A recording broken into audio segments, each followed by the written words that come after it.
మీ business ఏదైనా మీ ఊర్లో promotion చేయాలంటే అది సుమన్ టీవీతోనే సాధ్యం. ఇప్పుడే సంప్రదించండి.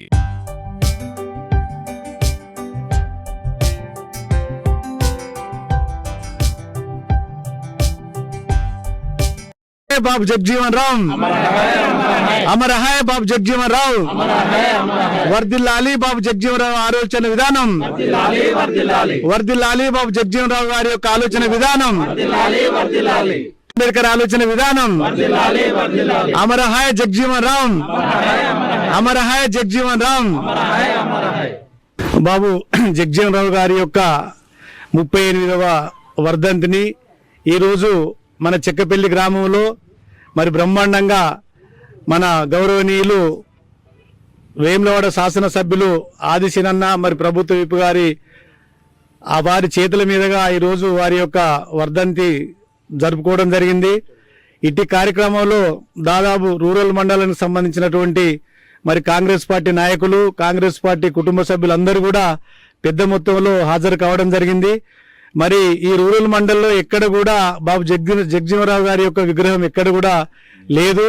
కానీ చెక్కపల్లి గ్రామంలో ఇక్కడ ఉన్నటువంటి కార్యనిర్వాహకులు ఇక్కడ ఏర్పాటు చేసినందుకు వారికి మా రూరల్ మండల పక్షాన కృతజ్ఞతలు, ధన్యవాదాలు తెలియజేస్తూ, మరి డాక్టర్ బిఆర్ అంబేద్కర్ గారు బీహార్ రాష్ట్రంలో మరి బసంతదేవి శోభిరాముల ముద్దుల కుమారుడు. ఆయన చిన్నప్పటి నుండి డాక్టర్ బిఆర్ అంబేద్కర్ గారు ఎన్ని విధాలైతే ఆ విద్యాభ్యాసంలో ఎన్ని కష్టాలైతే అనుభవించిండో ఆ రకమైనటువంటి కష్టాలు అనుభవిస్తూ మరి కష్టం ఉన్నప్పటికీ కూడా నిరంతరం విద్యనే కొనసాగిస్తూ మరి ఎదిగినటువంటి గొప్ప నాయకుడు. ఆయన మొట్టమొదటిసారిగా ఈ భారతదేశానికి కార్మిక మంత్రిగా పనిచేస్తూ ఆ అనుభవంతో చివరికి మరి ఉప ప్రధాని మరి మంత్రి ఈ యొక్క దేశానికే ప్రధానమంత్రి అయినటువంటి అవకాశాన్ని కూడా వదులుకున్నటువంటి సందర్భం.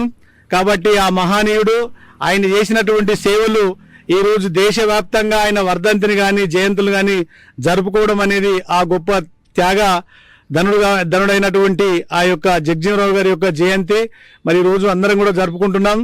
ఇందులో పాల్గొన్నటువంటి వాళ్ళందరూ కూడా పేరు పేరున ధన్యవాదాలు తెలియజేస్తూ, మరి నిజంగానే ఆయన యొక్క జీవిత చరిత్ర మరి ప్రతి వాళ్ళు కూడా తెలుసుకోవాల్సినటువంటి అవసరం. డాక్టర్ బాబు మన అంబేద్కర్ గారి ఏదైతే ఒక 10 సంవత్సరాల రిజర్వేషన్ ఉంటే ఈ భారతదేశంలో ఉన్నటువంటి దళితులందరూ ఎంతో గొప్ప వాళ్ళు అవుతారని చెప్పి ఒక 10 సంవత్సరాల రిజర్వేషన్ కల్పిస్తే ఆ 10 సంవత్సరాలే కాదు ఇది జీవితకాలం అంతా ఉండాలని చెప్పి అప్పుడు పార్లమెంట్లో జీవో పాస్ చేయించి మరి ఇప్పటికి కూడా రిజర్వేషన్ కొనసాగించేటువంటి అవకాశాన్ని కల్పించినటువంటి బాబు జగజీవనరావు గారికి మన అందరం కూడా కృతజ్ఞతలు, ధన్యవాదాలు తెలియవలసినటువంటి అవసరం.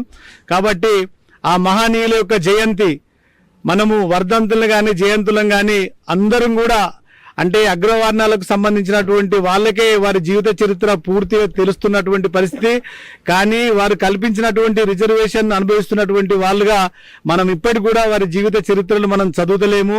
తప్పకుండా వారి జీవిత చరిత్రలు చదివి వారి యొక్క ఆశయాల కోసం మనందరం కూడా పనిచేస్తే ఇంకా బడుగు బలహీన వర్గాలకు సంబంధించినటువంటి నాయకత్వం కూడా మరి ఎదగడానికి కోసం అవకాశం ఉంటుంది. మరి ఇప్పటి వరకు కూడా మన వేములవాడ నియోజకవర్గంలో అగ్రవర్ణాలకు సంబంధించిన వాళ్ళే మరి ఆధిపత్యం కొనసాగించినటువంటి చరిత్ర మనం చూసినాము.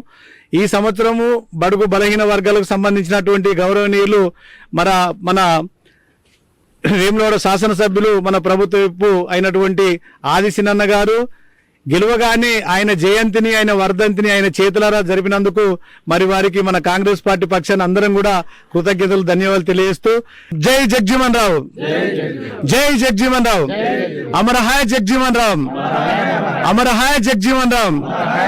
జగజీవన్ రావు గారి యొక్క ఆలోచన విధానం, జగజీవన్ రావు గారి యొక్క ఆలోచన విధానం.